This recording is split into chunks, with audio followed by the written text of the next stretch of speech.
Everyone, there's been a lot of headlines of bankruptcies being on the rise.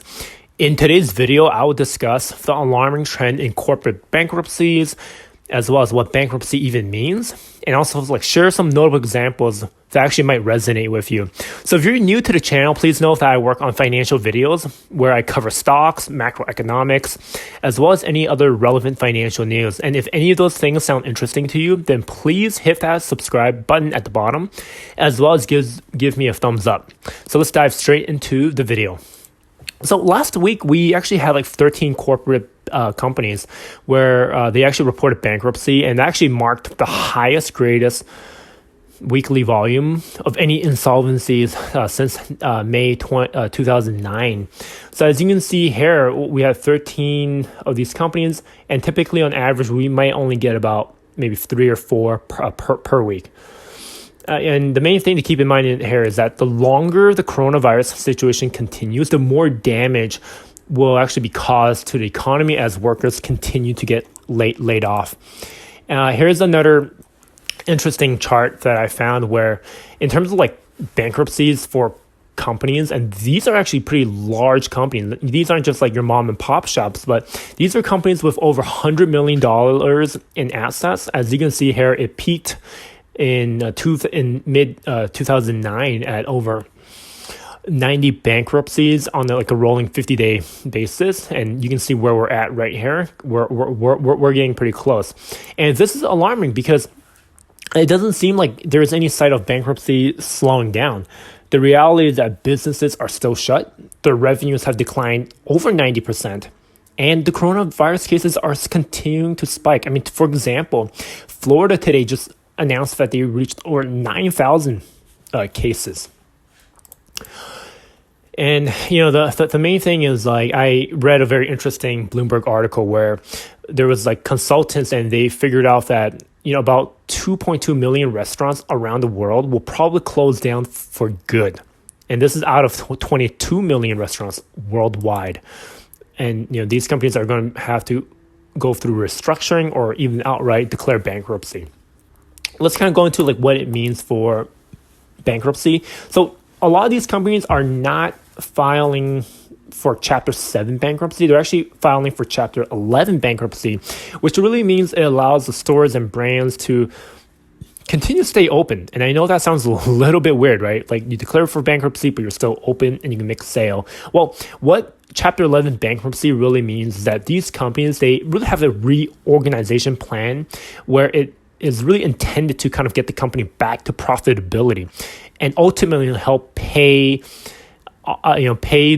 back the lenders in a fair way. Now, the reality is if they reorganize and they still continue to fail, then the company actually moves into an actual sale, which is actually what happened to Forever 21.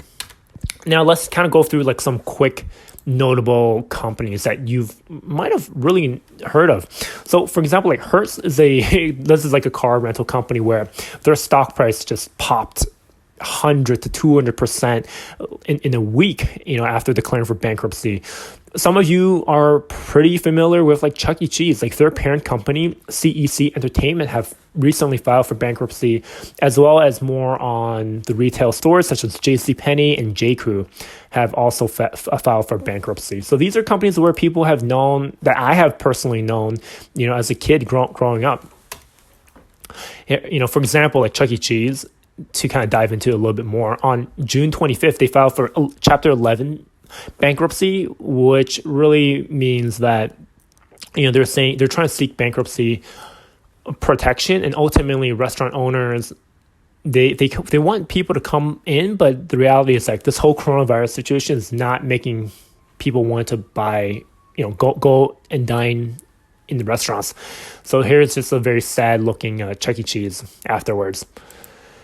In terms of JCPenney, right, there was a great CNN article that I saw that JCPenney had no choice but to file for Chapter 11 bankruptcy back in mid-May.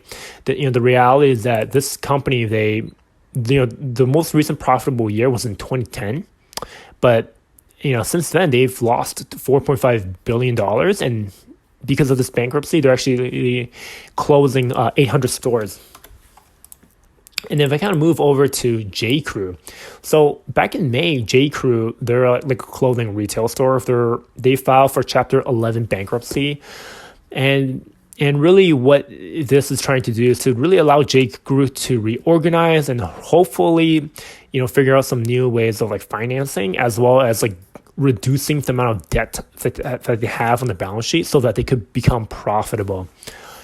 And like the main thing that I want investors to really keep in mind here is to remember that when a company files for bankruptcy, it really pays the secured creditors first. So these are like the banks that have made loans to these companies, as well as other private investors. And after that, then the bondholders are the ones who will get paid, because the company, they've issued bonds to these bondholders and they've bought them up. And after the bondholders get paid, then we move down to the people on the bottom, which are like the equity holders. These are the people that often are the last to get paid. So if you own shares in a public company that you think might go bankrupt, that's something to be super concerned about. So overall, what I do want to mention is that, corporate bankruptcy, it is on the rise. And especially during this challenging environment, a lot of these companies is going to have a hard time struggling with an 80, 90, and maybe even 100% revenue drop, right? That like no corporation can prepare for that. So ultimately, I just want to say, if you've enjoyed the video and you want to learn more financial news in like a PowerPoint type of presentation, feel free to hit the subscribe button at the end, as well as hit the like button if you thought it was helpful. Drop a comment below and I'll respond back. Thank you all for watching. Until next time, thanks.